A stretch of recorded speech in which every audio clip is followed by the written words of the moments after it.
We dismiss history at our peril. Liberty Nation Radio with Mark Angelides.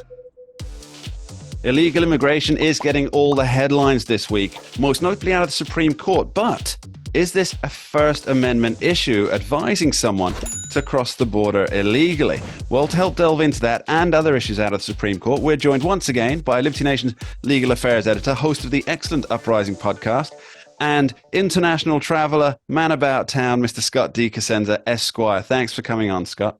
It's the man about town that always gets me, Mark. Thank you so much for the introduction. I avoid terms like gadfly, for your benefit. But I don't appreciate it. So, Scott, Supreme Court, they're hearing a case, but there's a big First Amendment aspect to this case, which I think has gone largely unnoticed, or at least unreported, by those who've been focusing on the illegal immigration question. Could you give us the outline on that, please? Well, the case was argued this week. It's U.S. v. Hansen, and Mr. Hansen is universally subscribed as a horrible person. He defrauded many people who wished to become U.S. citizens, and the method of his fraud was that he convinced them he had access to a special program that allowed for adult adoptions, which would then facilitate citizenship. And if that sounds silly, then I understand that it does, because it doesn't exist. But to these people who didn't have any sophisticated way to determine whether it was real or not, they believed him to the tune of millions of dollars and over 100, I think, at least victims. Now, he has been convicted of many crimes, and he won't be getting out of federal prison anytime soon because of all of the crimes that he committed in order to facilitate that fraud. But one of the things he was convicted of was aiding and abetting an alien to break the law and come here illegally, and to stay here in violation of the law once they were already here. And he's challenging that conviction. The ACLU is representing him and saying that those convictions were actually a result of his free speech and then can't be criminalized. Okay, so the heart of the issue here is that he knowingly lied to his defrauded clients. I guess we call them clients, victims. But is that covered by free speech? What does the Supreme Court say on this matter? The fraud aspect of it is separate from the criminality of his speech issue. That's I just give that as background. Sure. That's the background of the case. The question before the court is, can you say to somebody who's, for instance, in the country illegally, I think you should stay here, for instance, if you said that sentence to someone and you knew that that was a violation of the law for them to stay here, can the government then prosecute you criminally for that statement?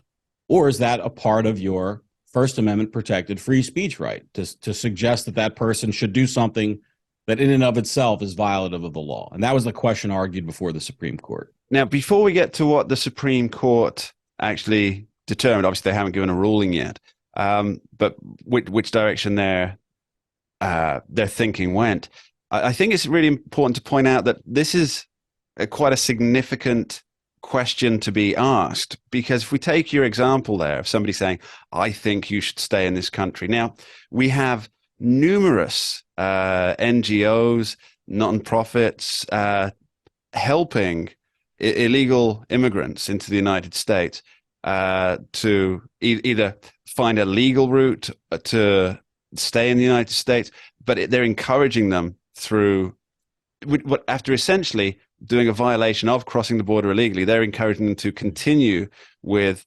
unregistered presence within the United States. So I guess the question in Hansen actually could very well apply to those groups as well. Is that about right?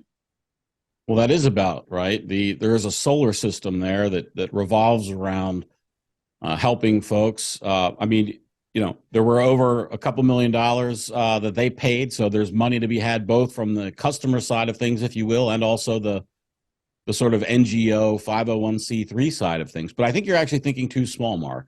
I want to expand it from that solar system out to the universe. If the federal government can criminalize speech that says that you can do something illegal, how about, well, I think you should go ahead and protest in the town square, even though perhaps they've said protesting that day is illegal. Can we then extrapolate this out to other ways in which the federal government may wish to tell someone, hey, you can't say that.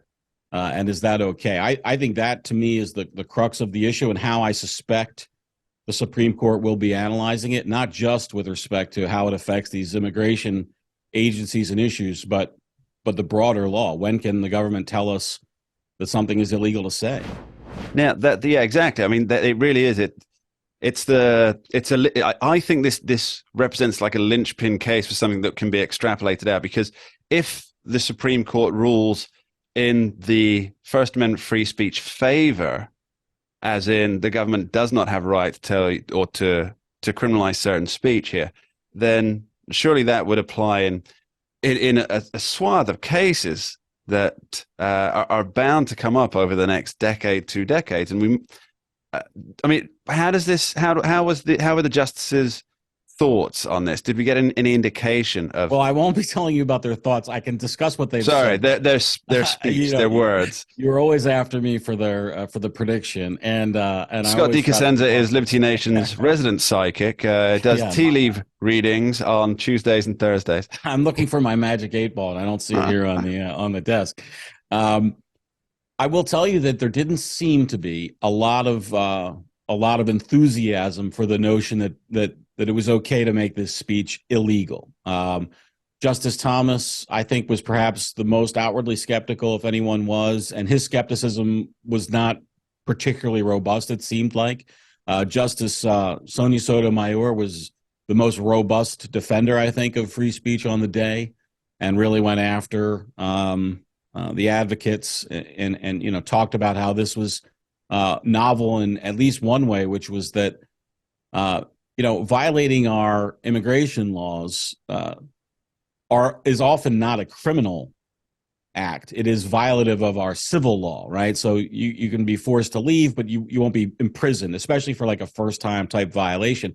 Sure. But here, the penalty for the person who would have advised that person to break the law is actually greater than the underlying crime. So the solicitation is greater than the completed act, which is Justice Sotomayor says it's unique in legal history if that were to actually follow. So I trust her and her clerk's research on that. If she says it is the first time, then that it's a staggering. I also believe that her research is solid, despite my issues with her jurisprudence in general. But yes, I find it hard to believe that anything is unique. There's nothing new under the sun, as Ecclesiastes. She has actually reported counterfactually in the past with questions from the bench, but I think that's probably an outlier. And sure. In any case, it's certainly not common, and it really does. I think it's troublesome. So, are you saying that there was, at least appeared to be, some, in the words that were spoken by the justices, there appears to be some broad consensus on this? I would not use the word consensus unless I saw a vote. I would say that the winds seem to be blowing in favor of.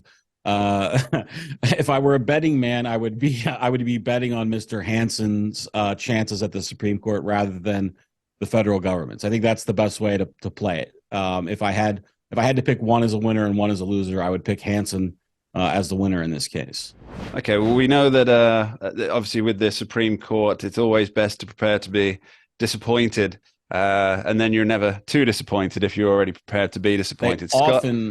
They rarely let me down when I expect to be disappointed by them. Absolutely right. Scott DeCosenza, thank you ever so much for joining us. And I believe you have something on libertynation.com on this topic. Thanks very much. I have. Thank you, Mark. And that's just about it for this week's edition of Liberty Nation Radio here on the Radio America Network. My thanks to our guests, Andrew Moran, Dave Patterson, and Scott Cosenza.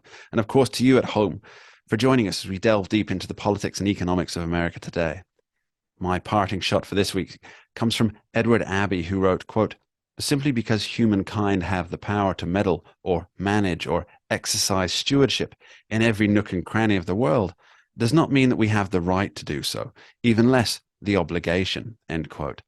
Now, when we consider how the government and the Fed hand in hand seek to control each aspect of our taxpayer dollars, that we have not through choice in most cases, granted to their stewardship. And trust must be more than desired, it must be demanded. For it is not merely our dollars and cents that are in the hands of those who seek to rule, but rather the future of the world our children will inhabit and inherit and be forced to reckon with. We should never let their birthright go without accountability. Thanks for listening. We dismiss history at our peril. Liberty Nation Radio with Mark Angelides. Entertaining, informative, and just plain fun. Watch Liberty Nation's The Conservative 5. Produced by conservatives for conservatives. C5's The Left Free Zone. Hosted by Liberty Nation's Lisa K. Donner. Joined by a raucous, irreverent panel of authors. Deconstructing leftist narratives. Debating the hot topics. And remembering to laugh. Join the official conservative safe You only space. did that to piss Jeff off. Liberty Nation's The Conservative 5.